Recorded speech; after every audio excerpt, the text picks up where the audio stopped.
자, 오늘은 누가복음 15장 할 참이죠. 누가복음 15장에는 크게 세 가지 이야기가 이제 들어가 있는데요. 잃어버린 양의 이야기가 이제 한 편이 들어가 있고요. 두 번째는 잃어버린 드라크마. 동전입니다. 드라크마 은전이에요. 세 번째는 이제 잃어버린 아들 이야기인데, 이건 이제 일명 탕자의 이야기 또는 돌아온 탕자, 이렇게 이제 많이들 불러요. 그래서 이걸 또 줄여서 젊은 사람들은 저 돌탕 이야기다 이렇게 얘기도 하고 있는데, 이 세 가지가 누가복음 15장에 들어가 있어요. 그래서 이제 이거 주제를 어떻게 잡아야 되는가?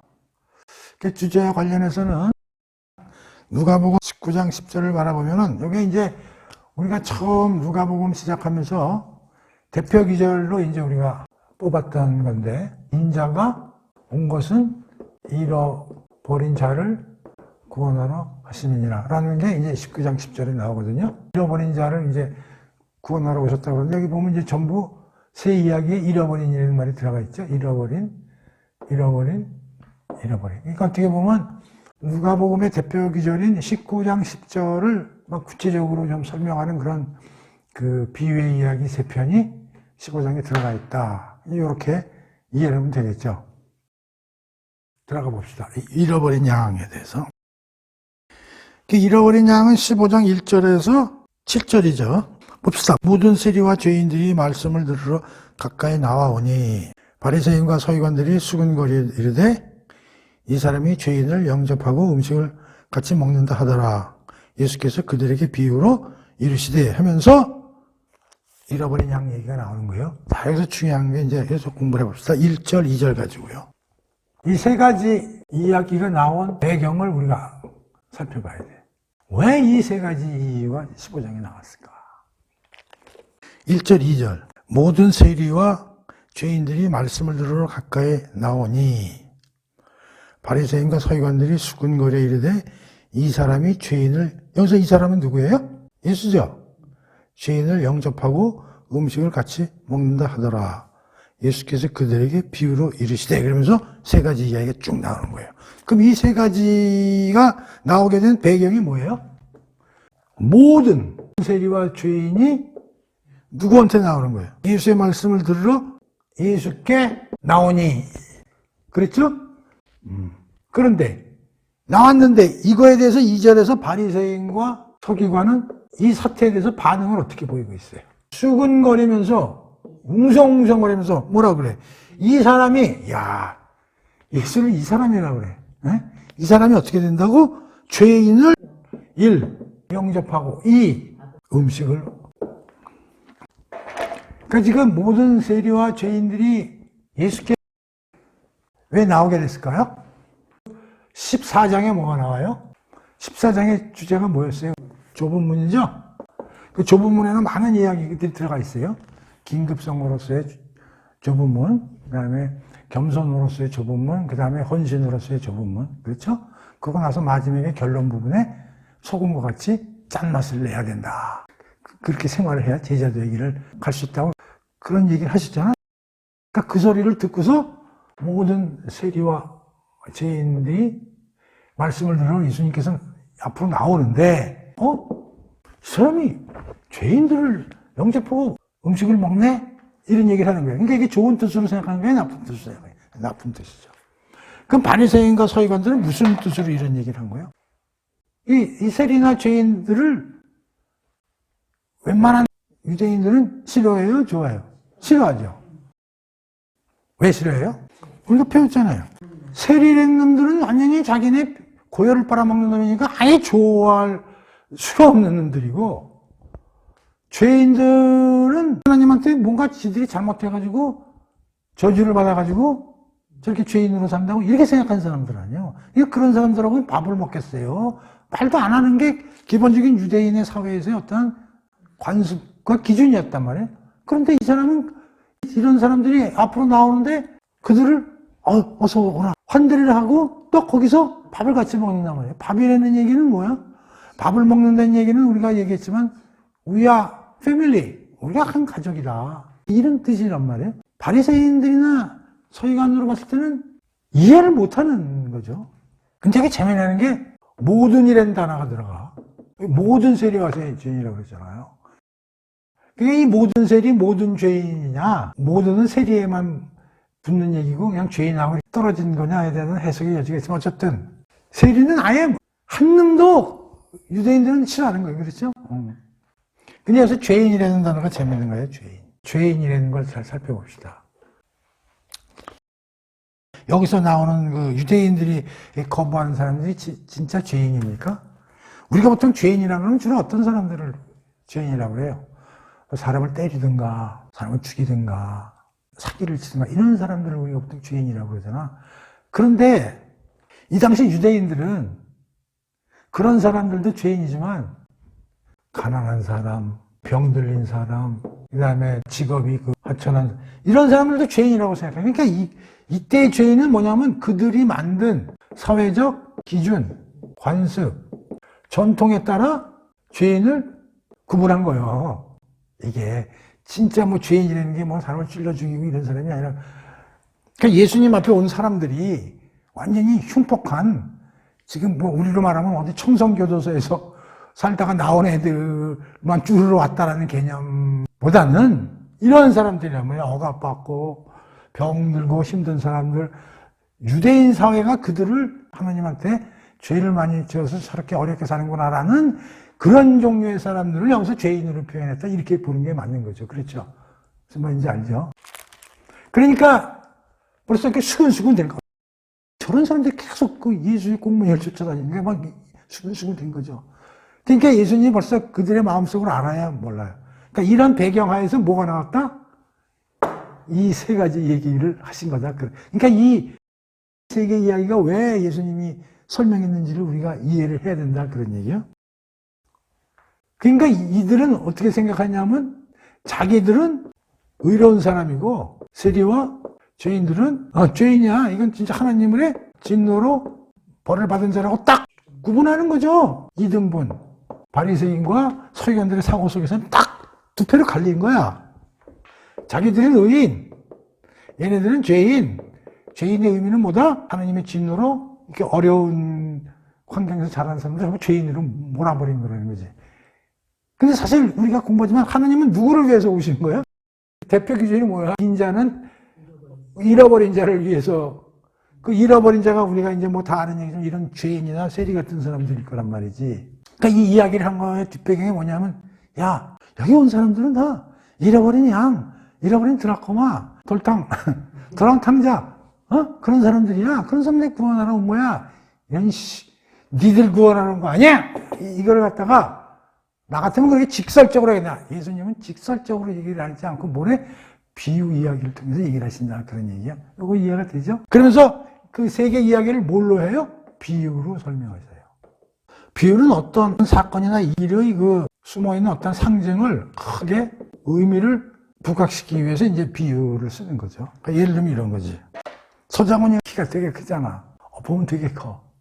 근데 그걸 돋보이기 위해서 어떻게 하냐면 이제 박나래를 갖다가 이제, 나 이게 박나래가 보기 싫어하는데, 박나래를 옆에 갖다 놓으면 더 크게 보이는 거 아니에요. 그렇죠? 그러니까 어떤 물건이 크다는 걸 보여주기 위해서는 거기다 콩알 같은 걸 갖다 놓으면 이제 더 크게 보이는 거 아니에요.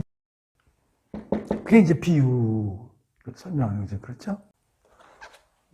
여기까지 이제 그 배경에 대해서 우리가 좀 살펴봤고요. 이제 잃어버린 양에 대해서 예수님이 첫 번째 비유로 4절이죠. 너희 중에 어떤 사람이 양 100마리가 있는데 그 중에 한 마리를 잃으면 99마리를 들에 두고 그 잃은 것을 찾아 내게까지 찾아다니지 아니하겠느냐. 그래서 찾아낸즉 즐거워 어깨에 메고 집에 와서 그 벗과 이웃을 불러 모으고 말하되 함께 즐기자. 나의 잃은 양을 찾아내노라 하니라. 내가 너희에게 이르노니 이와 같이 죄인한 사람이 회개하면 하늘에서는 회개할 것 없는 의인 99으로 말미암아 기뻐하는 것보다 더하리라. 이제 이런 얘기를 하신 거예요. 그러니까 이제 양 한 마리가 이제 없어진 거죠. 그래가지고 이제 목자가 큰일 났다. 찾으러 나선 거죠. 자, 봅시다. 잃어버린 양이죠. 한 마리가 없어진. 여러분들 100마리 끌고 한번 나가보세요. 들판에. 거기서 한 마리가 없어졌는 걸 무슨 수로 찾습니까? 나중에 저녁에 우리에다 넣고서 이제 그때 시어볼 때 없어졌네 발견할 수도 있지만 그 양떼들이 뭐 쫙 몰려다니긴 하지만 뭐 이리 뛰고 저리 뛰고 하는데 그거 무슨 수로 찾아. 여기 봤어요. 여기 보면은 양 100마리가 있는데 그 중에 하나를 잃으면 9마리를 들에 두고 그랬단 말이야. 그러니까 이렇게 들판에서 없어진 걸 찾은 거란 말이에요. 그러면 이 목자는 어떤 사람이냐면 그 100마리에 대해서 아마 이름의 색깔, 크기까지 다 기억하고 계속 와칭하고 있었다는 목자로 생각되지 않아요? 물론 여기서 목자는 누굴 상징하니까 예수님이지만은 그런 의미를 캐치해야 돼요. 그렇죠? 어떻게 그 없어진 줄 귀신같이 찾아내냐 말이야. 야, 참 대단하잖아요?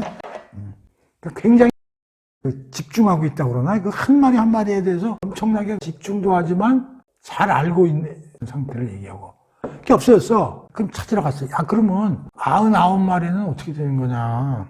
걔를 놓고 가면, 그거 한 마리 찾다가 얘네들이 늑대가 덮쳐가지고 죽으면 뭐 소탐대질 하냐. 그 하나 건질려다가 애들 박살나는 수도 있잖아. 그렇게 질문하는 사람도 있어. 나도 처음에 이거 읽으면서 한 마리도 좋지만 그래도 얘네들을 방어해야 되는 거 아닌가. 여기서 핵심은 사실 99마리보다 한 마리 있는데 그래서 100마리 정도 몰고 가려면 그 보조 양치기가 있다고 봐야지. 그러니까 걔네들은 이제 그 보조 양치기한테 맡기고 본 주인은 그 한 마리를 쫓아서 이제 나간다 이렇게 생각해야지. 너무 우리가 또 깊이 들어가지고 99마리는 어떻게 되냐 이렇게 너무 생각하지 말자 이거야. 자, 그런데 그 어떻게 찾는가 봐봐. 찾아다니는데 잃은 것을 찾아내기까지. 야, 찾으러 갔는데 눈이 안 띄어. 그래서 해가 저물었어. 도저히 못 찾겠어. 그 포기하고 온다는 얘기야? 안 한다는 얘기야. 포기하지 않았다는 얘기야.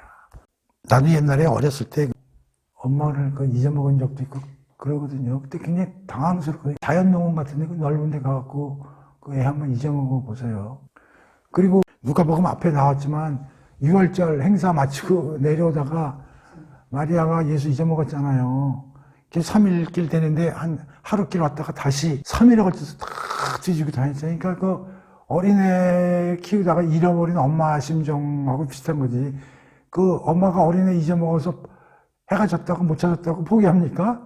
끝까지 무슨 수가 있어도 지금 경찰서에 연락하고 난리치지만 그러니까 이 목자의 그 행태를 한번 보라고. 야, 이게 찾을 때까지 고했다는 거 아니야. 그렇죠? 그래가지고 찾아냈어요, 안 찾아냈어요? 찾아낸 이후에 어떤 일을 해요? 자, 어깨에 매다. 또 이웃을 부른다. 그 다음에 함께 즐기자. 왜 어깨에 매? 그냥 뭐가지 저거가지 이런 끌고 오면 되지.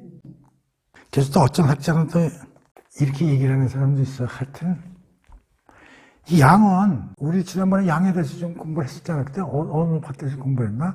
요한복음에서 공부했나? 양은 초근시하게 앞을 잘 못 봐요. 그리고 되게 냄새도 많이 나고요. 되게 신경질적이고요. 그리고 굉장히 겁도 많고요. 막 이런 애거든요. 근데 그런 애가 길을 잃었을 거 아니야. 그럼 걔도 엄청나게 흥분해가지고 이리 뛰고 저리 뛰고. 그러니까 걔도 몸이 엉망이 됐을 거라는 거지. 근데 그거를 툭툭 털고 끌고 오질 않고 목자가 어깨에다 이고 왔다는 거 아니야. 우리가 만약에 어떤 애를 찾으러 갔는데 애가 막 돌아다니고 엄마 잊어먹어서 막 울고 콧물 나오고 막 엉망이었을 거 아니야. 그러니까 몰골이 말이 아니지. 근데도 엄마가 걔를 어떻게 탁 닦아주면서 이게 안고 오듯이 그렇게 목자가 이제 행동을 했다는 거지. 그러니까 더 중요한 건 뭐야? 즐거우면 됐지. 왜 이웃 사람을 불러가지고 함께 즐겼다는 거야. 그러니까 이 잃어버린 양의 핵심은 6절이죠. 그러니까 이걸 이제 이렇게 설명하는 거지.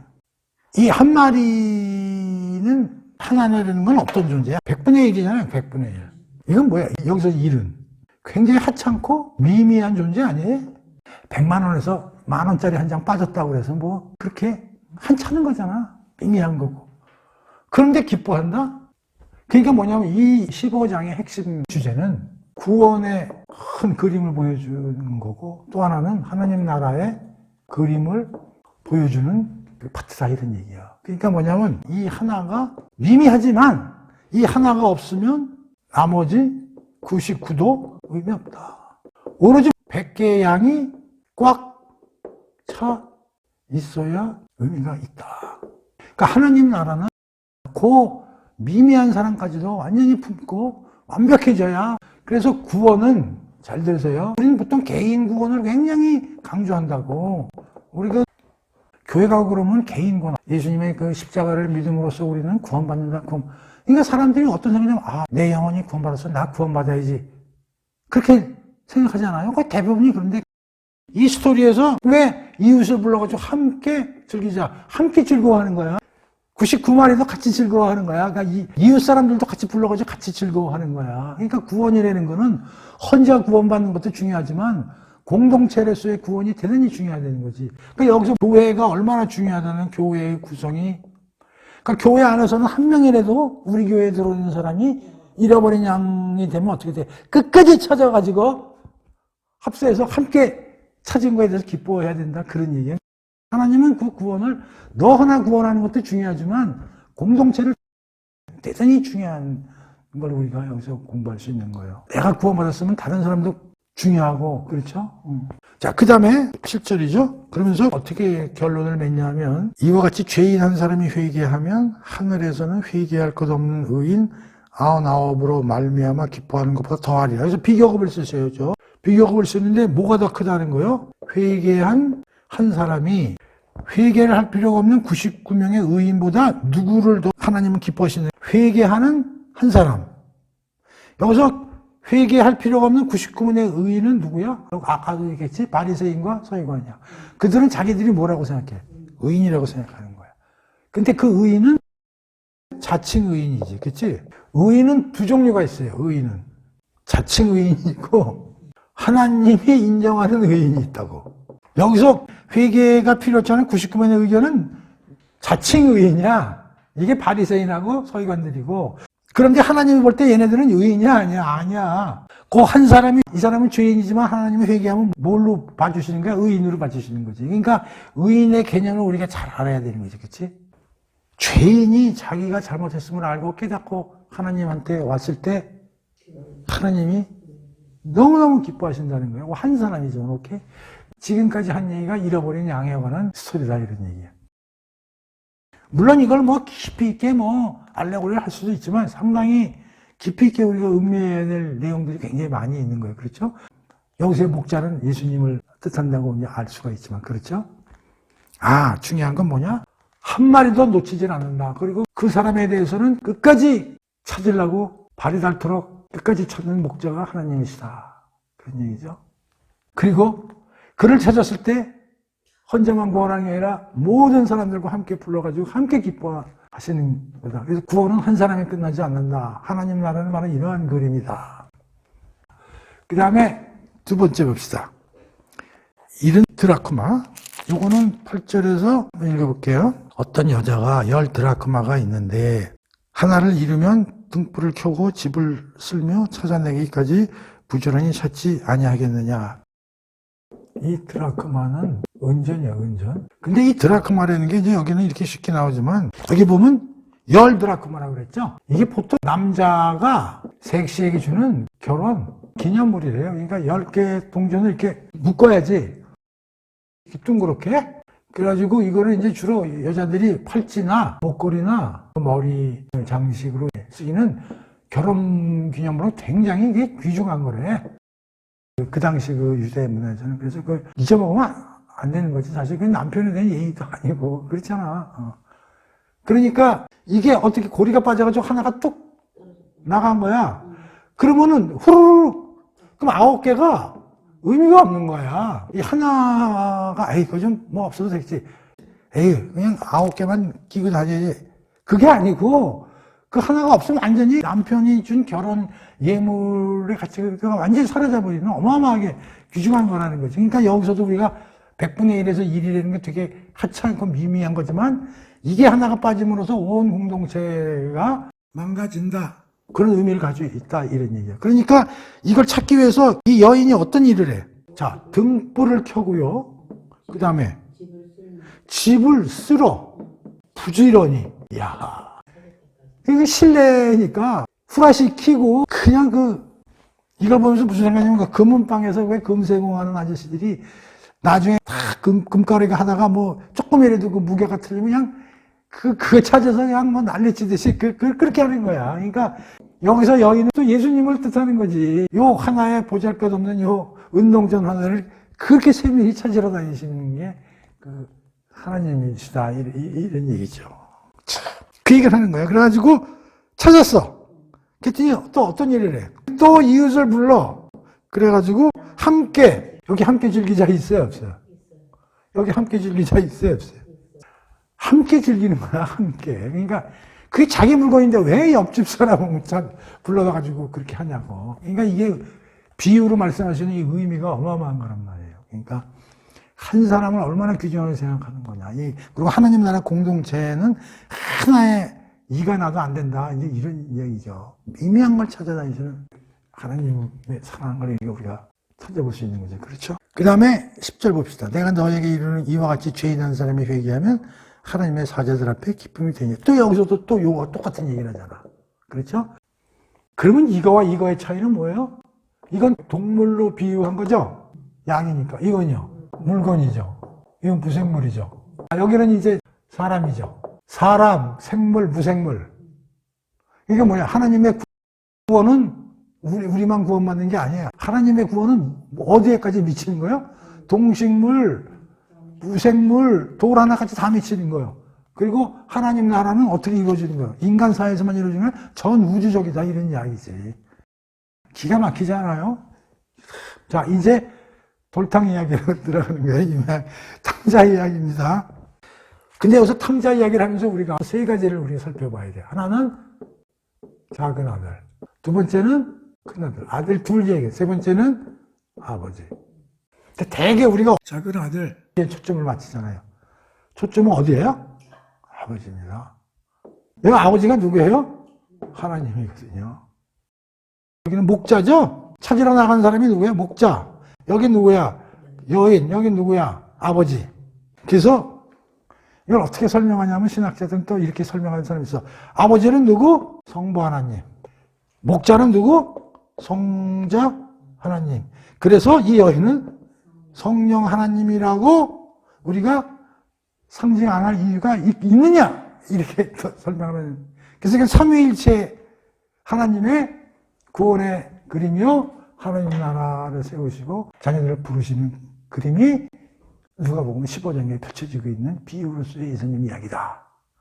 특히 자기들과 세리와 죄인을 철저히 구분하는 바리새인과 죄인 같은 놈들에 대해서 하나님이 경고하고 야단치는 걸 이 비유를 통해서 얘기하고 있으시다. 이제 그런 얘기죠. 자, 이 돌탕 이야기 한번 봅시다. 이제 그 돌아온 탕자의 이야기에 대해서는 그 렘브란트라는 그 네덜란드 화가가 멋진 그림을 그린 게 있어요. 그 탕자의 귀향이라는 말년에 그 렘브란트라는 사람의 일생을 이제 이 책을 보면 그야말로 여기 있는 그 작은 아들을 넘어서는 진짜 탕자거든요. 젊어서 엄청나게 재능이 있어가지고 그림을 잘 그려서 이제 여러 사람들을 칭송도 받고 그러다 보니까 우쭐해가지고 돈도 많이 벌었대요. 근데 그걸 가지고 이제 술 먹고 여자들하고 놀아나고 마누라도 죽고 딸도 둘 죽고 뭐 다 탕진하고 여자는 도망가고 뭐 그다음에 또 재혼하고 뭐 엉망진창으로 산 사람인데 내가 이제 이 사람의 일대기를 읽어보니까 여기 나간 탕자의 거의 뭐 10배 정도의 그 사람이 마지막에 이제 이 탕자의 이야기를 읽고서 확 마음에 꽂혔는지 작은 아들이 와서 이제 아버지 품에 안기는 거, 아버지 이렇게 안고 있는 거 이런 그림을 이제 그렸죠. 그러는데 이 헨리 나우엔이라는 또 유명한 그 신학자가 있는데 이 사람도 대단히 그 훌륭한 신학자고 영성가인데 이 사람이 어느 날 렘브란트의 진본을 구경을 한 거예요. 러시아인가 어디 이제 그 여행을 하다가 자기는 이제 그 글로만 본 탕자의 이야기를 렘브란트가 쓴 그림을 보면서 완전히 맛이 간 거야. 야, 이거 진짜 어마어마, 진짜 잘 그렸다. 그러면서 눈으로만 읽은 이야기를 그 그림으로 표현된 걸 보고 엄청나게 임팩트가 와가지고, 그 보통 거기서 구경하는 사람들이 뭐 몇 분 있다가 나와야 되는데, 거기 관리인한테 막 얘기를 해가지고 의자를 갖다 놓고 자기가 하루 종일 뭐, 앉아가지고 그림을 계속 보면서 음미를 했다는 거죠. 묵상을. 그리고 나서 이제 책을 한 권 쓴 게 이 책입니다. 요게 이제 렘브란트가 그린 요 그림이고요. 요거 잘 나옵니까? 그림. 보세요, 그림. 잘 나와요? 근데 요 손이요. 요 재밌어요. 요 왼손하고 오른손이 다릅니다. 여자 같은 엄마 같은 손이고요. 여기는 이제 아버지 같은 이렇게 손이에요. 요게 그렇게 돼 있어요. 그래서 헨리 나우에이라는 사람이 이제 이 책을 썼는데 또 이 책을 쓰면서 무슨 생각을 하냐면 자기의 마음에 있는 걸 다 신부인데 다 고백을 합니다. 지금 와서 생각해보니까 나도 탕자보다 나은 게 없었다. 그리고 내 안에는 작은 아들만 있었던 게 아니라 큰 아들 요소도 다 있었다고 이제 자기를 고백하면서 이 탕자 이야기를 쓴 그런 겁니다. 이게 시간이 있으면 한번 사서 보세요. 아주 재밌습니다. 기독교 서적, 영성 서적으로 랭킹 5 안에 드는 그런 책이에요. 자, 어떤 이야기인지 봅시다. 11절이죠. 또 어떤 사람에게 두 아들이 있는데, 자, 두 아들이 있었어요. 큰 아들, 작은 아들이겠죠. 둘째가 아버지에게 말하되 아버지여 재산 중에 내게 돌아올 분깃을 주소서 하는지라 아버지가 그 살림을 각각 나누어 주었더니 야 이게 이제 말이 많은 귀절이야. 12절이. 야 이게 유대인 사회에서는 살아있는 아버지에게 재산을 나눠달라는 얘기는 있을 수 없는 얘기다. 상속이라는 건 죽어서 아버지가 안 계실 때 그걸 자식들이 놀아가는 것이지. 여기서 아버지가 눈이 시퍼렇게 살아있는데 재산을 갖다가 나눠달라야 하는 얘기는 그래서 그 신명기 21장 17절을 읽어보세요. 어떤 사람에게 아버지의 말이나 어머니의 말을 전혀 듣지 않고 반항만 하여 고집이 세어서 아무리 타일러도 듣지 않은 아들이 있거든 그 부모는 그 아들을 붙잡아 그 성읍의 장로들이 있는 성문 위에 회관으로 데리고 가서 그 성읍의 장로들에게 우리의 아이들이 반항만 하고 고집이 세어서 우리의 말을 전혀 듣지 않습니다. 방탕하여 우리의 말을 듣지 아니하고 방탕하며 술에 잠긴 자라 하면 그 성읍의 모든 사람들이 그를 돌로 쳐 죽일지니 이같이 내가 너희 중에 악을 제하라. 그리하면 온 이스라엘이 듣고 두려워하리라. 네, 이 신명기 규절에 의하면 불효자는 돌로 쳐 죽이게 돼 있어요. 이 둘째 아들의 말은 다른 사람들이 알면 돌로 쳐 죽여서 죽어야 되는 마땅한 행동을 한 거예요. 그 정도로 폐륜적인 행동을 한 거예요. 그러면서 뭐라고 그러냐면 내게 돌아올 분깃을 내게 주소서 하는지라. 그러니까 재산을 미리 형 2개, 나 하나 이렇게 문서로 써달라 이거야. 그런데 그거 요구뿐만이 아니라 잘 봐. 그랬더니 아버지가 어떻게 했냐면 아버지가 그 살림을 각각 나눠 주었더니 여기에 무슨 단어를 써요? 살림이라는 말을 써요. 살림. 그러니까 이 아들은 2가지 요구를 한 거예요. 재산 분배, 그 다음에 그걸 갖다가 처분할 권한.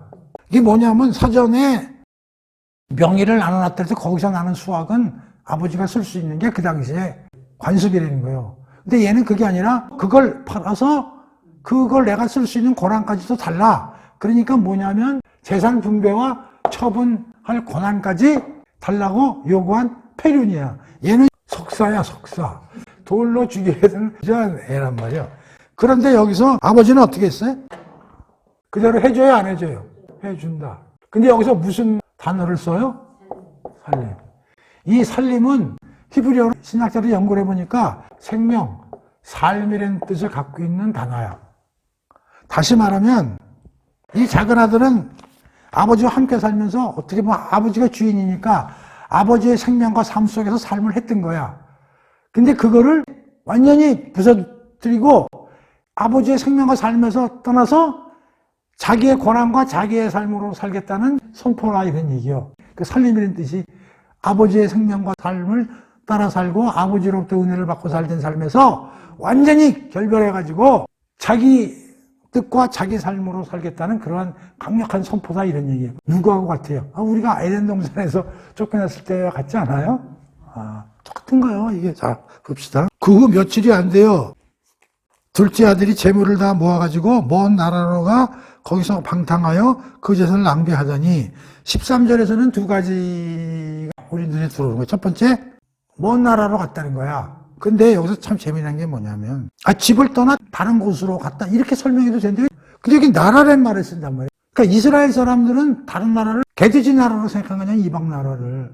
그러니까 여기서 먼 나라라는 뜻은 완전히 그냥 단순하게 집을 떠나 다른 곳으로 갔다는 의미보다도 다른 나라로 갔다는 의미로 쓰니까 어떻게 보면 아버지 성격은 하나님 나라의 성격을 가지고 있고 걔가 나온 건 어찌 먼 나라니까 세상 나라 이런 상징도 가지고 있는 거야. 그러니까 얘는 지금 아버지와 함께 에덴 동산에서 살다가 좀 약간 알레고리, 좀 뻥튀기를 한다면 어딜 가가 세상 나라로 완전히 가버렸다 이런 뜻으로 되는 거지. 그래서 나라라는 표현을 썼다는 게 굉장히 우리 눈에 들어오고 거기서 허랑방탕하여 그 재산을 낭비하더니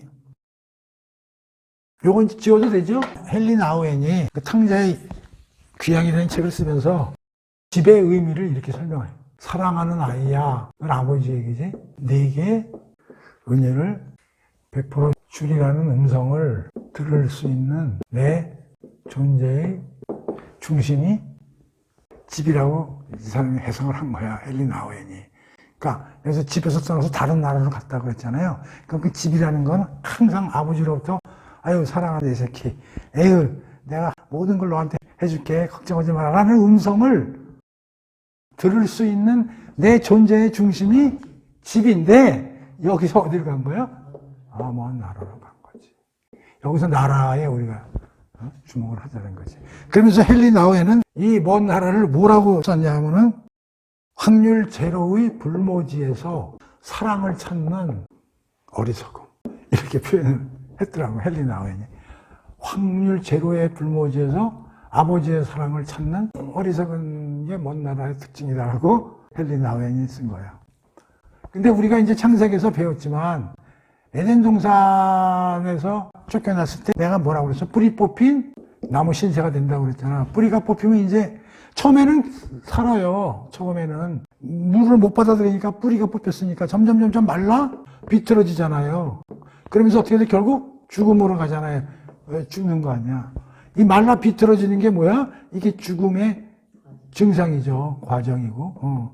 그걸 우리가 여러 가지 각종 고난이라고 우리가 얘기를 했잖아.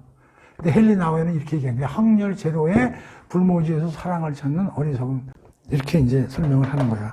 그러니까 여기서 어떤 결과가 나오냐면 완전히 재산을 낭비하게 되고 이 먼 나라에서는 아버지의 은혜가 무제한적으로 공급되는 곳이거든. 집에 있으면 아버지가 무제한적으로 먹고 입고 다 공급해 주잖아. 무제한이지 무슨 조건이 있어요? 바깥으로 나가면 모든 걸 공급받으려면 항상 조건이 따르잖아요. 그 조건이. 조건 없이 누가 빵 주고, 세상 밖에 나가서 누가 옷 주고 누가 무슨 뭐 해요? 일을 해야 밥을 얻어 먹고 반드시 조건이 따르잖아요. 뭘 얻으려면. 근데 집에 있으면 무제한 공급되는 거 아니야. 그러니까 여기서 그 세상은 전부 뺏어 먹으려고 그러는 천지니까 망하는 거지. 그렇게 된 거지. 그 다음에 14절부터 다 없앤 후 그 나라에 크게 흉년이 들어 그가 비로소 궁핍한지라. 그 나라에 크게 흉년이 든 게 아니고 사실은 거긴 항상 흉년이야. 그 나라는 네 마음이 항상 무제한적으로 공급을 받다 나와가지고 둘째 아들의 마음이 흉년이 된 거야. 이게 뭐 그 나라는 원천적으로 흉년이라고. 그래서 그 나라 백성 중 한 사람이 도저히 이제 혼자서 살입할 수가 없으니까 누구한테 가서 이제 꼽사리를 끼워서 먹고 살게 된 거야. 그래서 이제 누구한테 가가지고 내가 먹고 살 거니 없으면 좀 돌봐주세요 이렇게 된 거야. 그러니까 그 사람이 그냥 줍니까? 먹을 걸? 그러니까 알았어. 그럼 너 가서 돼지나 쳐라. 돼지 치면 내가 죽 한 사발 줄게. 이제 이렇게 된 거야. 그러니까 이제 돼지 치러 이제 간 거야. 그거라도 안 하면 죽으니까. 16. 그러니까 돼지 먹는 쥐염 열매로 배를 채우고자 하되. 근데 돼지가 먹는 게 이제 쥐염 열매인가 보지. 근데 자기도 그걸 먹고 싶은데 그것마저 못 먹는 거야. 줘야지 못 주는 거야. 넌 쉽게 그거 먹을 자격도 없어. 이러는 거지. 돼지가 먹는 밥보다도 그 밑에 레벨의 걸로 배를 채워야 되는 그런 신세로 전락한 거지. 이에 스스로 돌이켜 이제 드디어 자기가 사는 세상과 아버지 집을 이제 비교하는 이제 눈이 떠지는 거지. 돌이켜 내 아버지에게는 양식이 풍정이란 무한하게 공급되는 곳이지. 양식이 풍족한 품꾼이 얼마 많은가.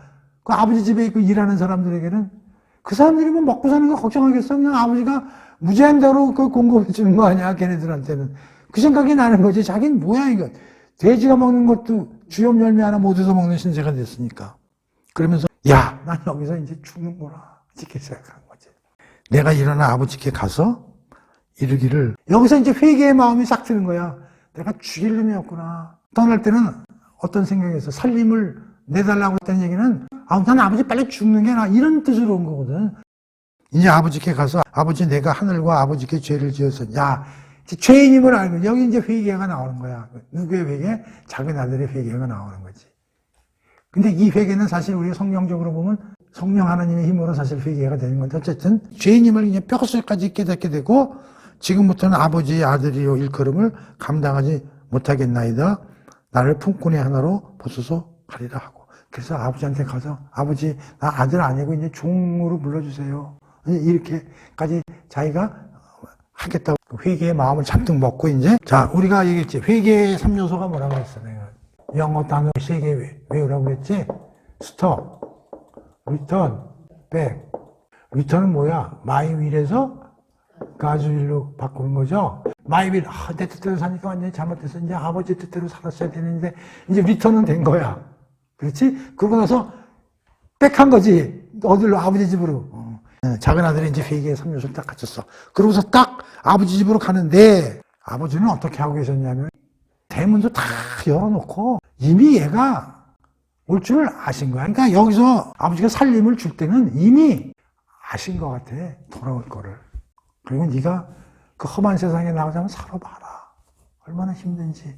그리고 돌아올 거를 미리 짐작을 하고 살림을 내준 것 같고 올 거라고 생각하고 항상 문을 열어놓고 망을 보고 계신 거야. 그러니까 먼 거리인데도 불구하고 아버지가 여기 맨발로라는 얘기는 했지만 맨발로 달려와 목을 안고 입을 맞추니 그러니까 여기서 아버지는 걔가 돌아올 줄도 알았고 문도 다 열어놨고 그러니까 여기서는 뭐냐면 아들이 아버지께 돌아온 것 같기도 하지만 목자가 양을 찾고 여주인이 드라코마를 찾듯이 이거는 아버지가 찾으러 다니는 거랑 똑같은 거야. 아버지가 계속 문을 열고 보고 있었다는 거지. 그러고 나가서 달려가서 목을 안고 입을 맞추니 근데 왜 달려가서 목을 안고 입을 맞췄을까? 여기에 대해서도 해석을 재미나게 하는 거야. 우리는 기뻐서 안 왔다. 그렇게 볼 수 있잖아요. 살아왔구나. 근데 또 하나는 왜 뛰어나가서 그 아들을 이렇게 품에 안았을까? 만약의 경우 걔가 돌아오고 있다는 걸 동네 사람들이 알았다면 돌로 쳐 죽였을 거라는 거지. 그래서 가서 안았다는 얘기는 반가운 것도 있지만 다른 사람들이 돌로 죽이려고 그러는 걸 막았다는 거야. 그러니까 율법은 죽여야 돼. 그러니까 이 아버지의 사랑은 율법을 넘어선 사랑이었다. 이렇게 해석을 또 하는 사람들인가. 아, 그게 대단한 알레고리인데 그렇지 않으면 애가 죽을 수도 있다는 거야. 가만히 넉넉고 있으면은 야, 저 누구누구 영감탱이네 집 아들은 야, 저 때려 죽이자. 와! 가가지고 때려 죽여도 할 말이 없는 거야. 율법에 그렇게 돼 있으니까. 그러니까 가가지고 안 왔는데 그 뜻은 뭐냐? 율법을 넘는 아버지의 사랑. 그게 참 멋있잖아요. 그래가지고 입을 맞추니 아들이 이르되 아버지 내가 아버지께 하늘과 죄를 지었사오니 지금부터는 아버지의 아들이라 일컬음을 감당치 못하겠나이다. 우리가 이사야서도 배우고 했지만 이사야서가 하나님의 보좌를 보는 순간 어떻게 됐어요? 무릎을 꿇고 뭐라 그래요? 나는 죄인입니다. 그렇죠? 우리가 회개하고 아버지를 만나면 이렇게 되는 거예요. 무릎을 딱 꿇고 아버지는 종들에게 이르되 제일 좋은 옷을 내어다가 입히고 손에 가락지를 끼우고 발에 신을 신기라. 야, 근데 그 아버지가 뭐냐면 1. 옷. 두 번째는 반지, 신. 옷을 입히고 반지를 끼워주고 신발을 신겼다는 거지. 그러니까 애가 얼마나 초라해가지고 그 옷은 이제 용서했다는 뜻도 되고 반지는 이제 그의 어떠한 지위나 복원시켜주고 신발은 평안에 이제 물론 이건 뭐 옷이 꼭 용서 그런 건 아니에요. 그러니까 용서라는 건 우리가 말하면 죄에서 벗어나게 됐다는 거고 지위가 복원된 거는 이제 사탄의 자녀에서 하나님의 자녀로 입적이 됐고 그럼으로써 평강과 이제 기쁨 얻게 되는 볼 수가 있는 거지. 그래서 그걸 뭘로 표현한 거야? 옷, 반지, 신발. 그렇게 이해하면 될 것 같아요. 그리고 살찐 송아리를 끌어다가 잡아라 우리가 먹고 즐기자. 그래가지고 뭘 합니까? 잔치를 벌이죠. 기쁨과 충만과 평강이죠. 내 아들은 죽었다가 다시 살아났으며 내가 잃었다가 다시 얻었노라 하니 그들이 즐거워하더라. 자, 그 다음에 이제 누구 얘기가 나와요? 맏아들 얘기가 나옵니다. 맏아들이 이제 이 소식을 들은 거야. 집에 가까이 왔을 때 종이 와가지고, 작은 도련님이 다시 집으로 돌아왔어요. 그래가지고 집에서 지금 잔치 벌어지고, 풍악과 춤추고 뭐 난리 났습니다. 그가 노가요 들어가고자, 그때 그 아들은 뭐요? 노하고 열받은 거야. 그래가지고 잔치에 참여 안 하죠. 참여하지 않으니까 아버지가 나와서 와라. 야, 그래도 동생이 죽었다 살아난 거 아니겠느냐. 자, 그랬더니 아들이 나는 순종의 삶은 살았다. 근데 아버지는 나를 섭섭하게 했다. 그렇죠? 이 얘기죠. 아버지의 살림을 창녀들과 함께 삼켜버린 이 아들이 돌아오매. 근데 여기서 동생을 뭐로 표현해요? 이 아들. 그러면서 작은 동생을 지탄하죠. 그 새끼 행동을 보십시오. 이렇게 되죠. 아버지가 이르되 항상 너는 나와 함께 있으니 야, 근데 아버지가 뭐라 그래요? 내 것이 다 내 거야. 이런 얘기를 하는 거죠. 내 동생은 죽었다가 살아났으니. 자, 32절 뭐요? 즐거워하고 기뻐하다. 그 다음에 23절에 우리가 먹고 즐기자. 동네 사람. 자, 양해에서도 함께 즐기자. 여기서도 함께 즐기자. 자, 여기서도 함께 우리가 먹고 즐겁고 똑같아. 다시 말하면 이 세 가지 이야기의 공통점은 함께 즐기자. 함께라는 건 이웃과 함께. 공동체. 자, 그래서 이야기가 끝나요. 그렇죠? 자, 이걸 이제 결론을 내보자고.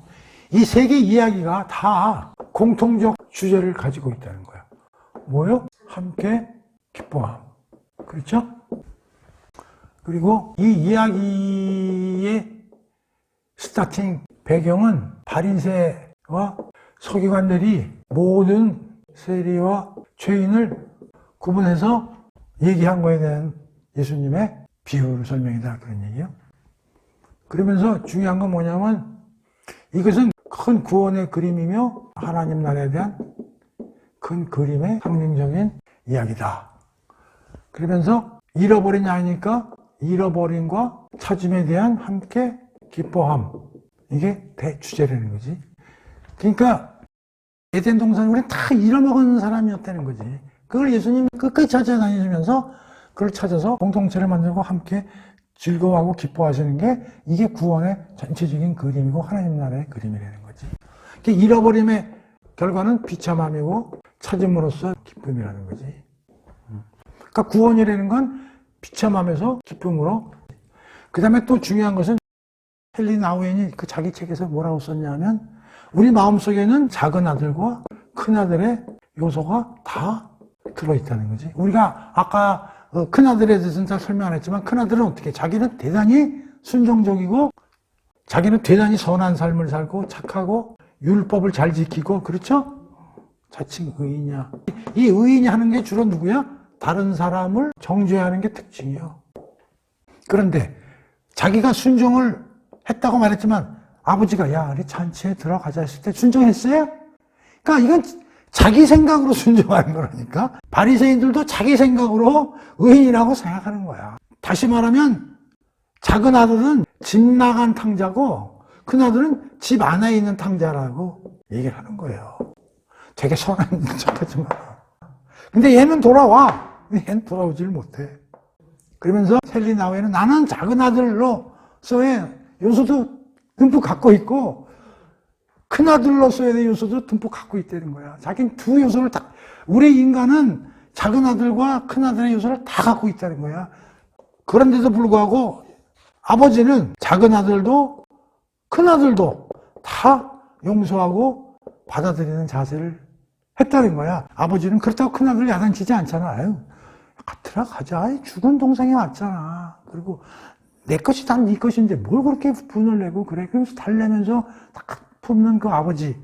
그 아버지는 큰 아들과 작은 아들을 다 품으려고 그런 거죠. 그렇죠?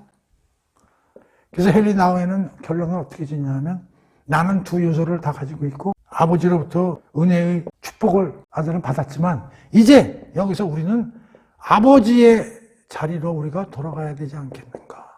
우리가 언제까지나 하나님으로부터 은혜만 받고 예수님도 은혜만 받는 자리에 있느냐. 우리도 이제는 좀 성숙해져서 이제 아버지가 큰 아들과 작은 아들을 용서하고 은혜를 주듯이 우리 성도들도 이제는 헨리 나우엔이 이제 늙어서 이것도 그림을 보면서 느끼는 게 이제는 우리도 아버지같이 이렇게 이들을 용서하고 관용을 베푼고 은혜를 베푸는 자리로 나아가야 되는 삶을 살아야 되지 않겠냐 하는 걸로 이 책을 이제 마무리를 하는 게 이제 헨리 나우엔이 창조의 귀향에 대해서 이제 쓴 책이죠. 그래서 오늘 이 세 가지 이야기를 우리가 공부를 했는데 정답은 없어요. 그러니까 이건 우리가 그 요한복음 맨 마지막 공부하면서도 예수가 베드로에게 너 나를 사랑하느냐? 네. 세 번 물으면서 내 양을 먹이라 그랬을 때 그 베드로의 머릿속에 무슨 생각이 왔다 갔다 했는지 여러 신학자들이 설명을 했지만 그거 우리가 다 설명할 수 있겠냐? 이게 각자 생각해봐라. 그러니까 오늘 특히 이 돌탕 이야기, 돌아온 탕자 이야기도 여기서 뭐 내가 얘기하고 이걸로 이게 다 깊이 있는 뜻이 전달된 거 아니니까 이 헨리 나우엔의 책도 좀 사서 한번 보시고 또 그걸 보고 본인들이 또 스스로 한번 구원과 하나님 나라에 관련한 큰 상징적인 그림을 쓴 이야기구나. 그리고 헨리 나우엔처럼 난 헨리 나우엔의 이 말이 멋있더라고. 그 신학자도 내 안에는 작은 아들과 큰 아들의 요소가 다 들어있었다고 얘기를 하면서 이제 우리가 은혜를 받는 축복의 자리에서 이제 아버지와 같은 자리로 우리도 나가야 되지 않겠느냐 이런 얘기를 했는데 그게 굉장히 가슴에 와서 닿걸랑요. 그러니까 여러분들도 이걸 잘 한번 오랫동안 각자 생각해서 묵상을 많이 하시기 바랍니다. 자, 그래서 오늘은 요 15장 세계에 잃어버린 자의 이야기, 특히 누가복음 19장 10절에 대한 대표 기절에 대한 구체적 그 비유로서의 이야기에 대한 공부를 해봤습니다. 자, 오늘 공부는 이걸로 끝내도록 하겠습니다.